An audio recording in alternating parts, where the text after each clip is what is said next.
Hello everyone, welcome back to Multiplicity Crafts.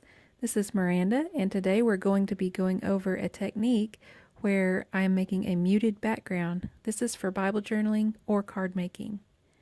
So the scripture that I am journaling in today is Galatians chapter 5, verse 22 and 23. But the fruit of the Spirit is love, joy, peace, long-suffering, gentleness, goodness, faith, meekness, temperance. So to begin, I just sketched out some very basic fruit shapes in pencil. It's a little bit hard to see here, but as I color in the images, they definitely pop off the page. Now I colored these little fruits that I drew here in my Prismacolor colored pencils. And so here's the progression of the coloring that I did.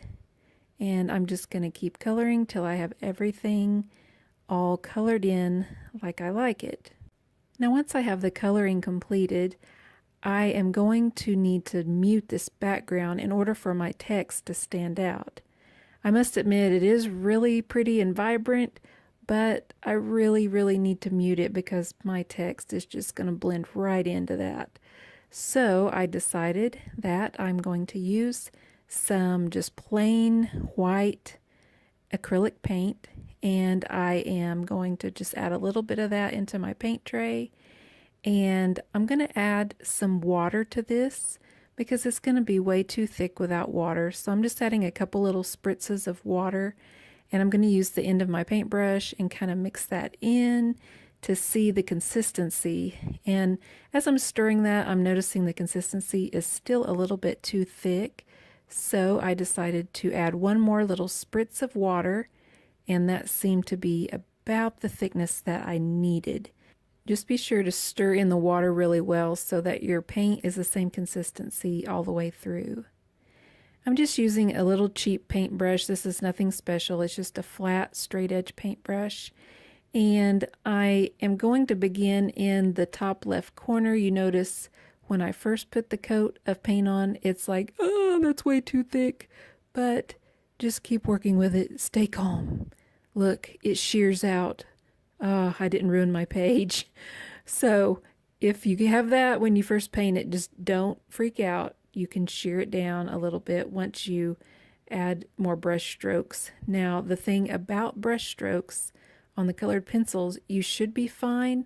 But on occasion, if you have a lot of black or a black outline or something, it will kind of smear a little bit, but as long as you don't do too many passes, you should be fine.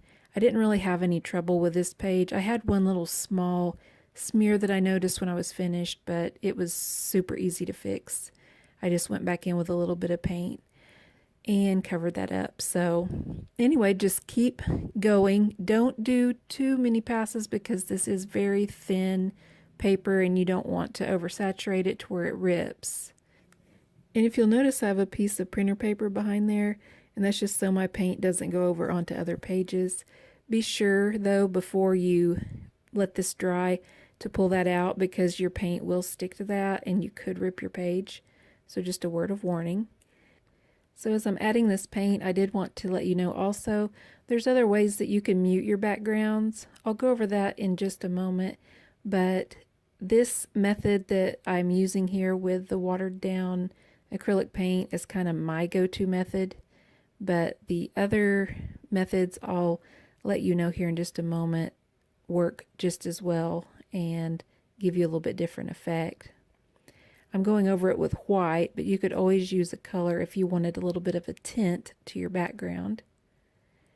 And here you can see what I was talking about. You want to be really careful and pull your paper out gently just to make sure you don't rip your Bible page.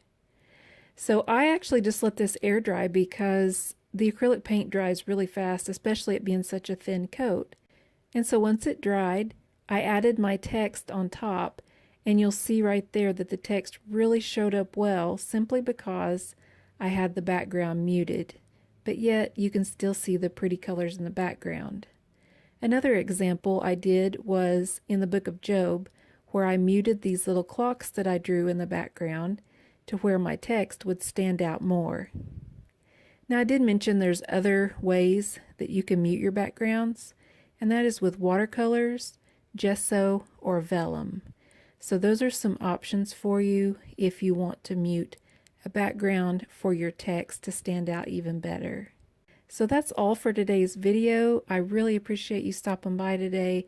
I hope you learned something, and I hope you have a wonderful day.